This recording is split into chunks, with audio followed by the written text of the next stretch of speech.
Hallelujah. स्वागत है आप सबका मेरी भविष्यवाणियों की पुस्तक में। तो आइए हम आज के पवित्र वचन को पढ़ेंगे जो कि परमेश्वर के दास प्रेरित अंकुल यूसुफ नरूला जी के द्वारा लिखा गया है। निर्बुद्धि मत बनो।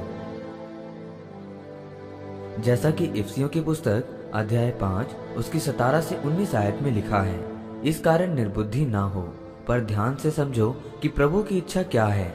दाखरस के मतवाले न बनो, क्योंकि इससे लुचपन होता है, पर आत्मा से परिपूर्ण होते जाओ और आपस में भजन और स्तुति गान और आत्मिक गीत गाया करो और अपने अपने मन में प्रभु के सामने गाते और कीर्तन करते रहो।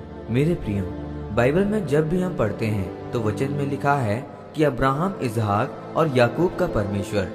यहाँ पर एसाव का नाम क्यों नहीं आया? क्योंकि उसने एक दाल के बदले अपने पहलौठे होने के अधिकार को बेच डाला। वो अपने शरीर के आगे झुक गया और परमेश्वर की मास्टर योजना से बाहर हो गया। आज कौन से लोग हैं जो परमेश्वर की योजना से भटक जाते हैं? वे जिन्होंने शरीर के कामों के आगे घुटने टेक दिए हैं। और एक डर में रहना, ये भी शरीर का काम है कि आपके रिश्तेदार क्या कहेंगे, ये चंगाई होगी भी या नहीं।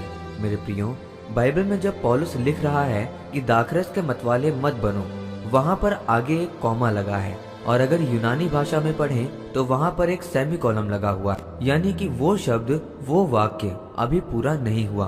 उसमें आगे लिखा है कि पवित्र आत्मा से परिपूर्ण होते जाओ, यानी कि पवित्र आत्मा से भरने की जिम्मेदारी आपकी है, परमेश्वर की नहीं है।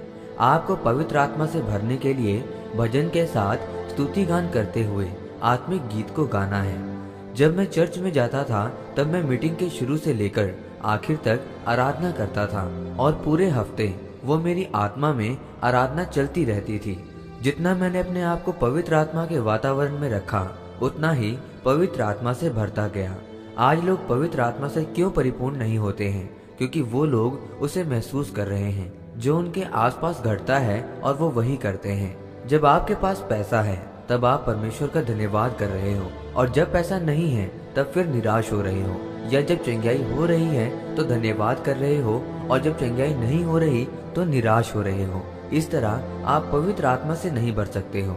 मेरे प्रियो, अगर आप आत्मा के अनुसार चलोगे तो आप जियोगे, और अगर शरीर के अनुसार चलोगे तो आप मरोगे। वो आदम जिसने परमेश्वर की बात को नहीं जाना और उसने फल खाया, आदम ने शरीर के आगे घुटने टेक दिए थे और उनके जीवन में मौत आई। अगर आपको आत्मा से भरकर जीना है और मास्टर योजना को अपने जीवन में पूरा करना है तो आपको शरीर के कामों को छोड़ना होगा। तब परमेश्वर आपको आशीषित करेगा और आगे बढ़ाएगा। आमीन। आइए इस प्रार्थना को आप मेरे साथ एक मन होकर करें। सर्वशक्तिमान परमेश्वर, इस वचन के लिए मैं आपका धन्यवाद करता हूँ। परमेश्वर, मैं प्रार्थना करता हूँ कि आप मुझे अपना अनुग्रह दें, ताकि मैं आपकी आत्मा की अगुवाई से और आपके वचनों पर चल सकूं।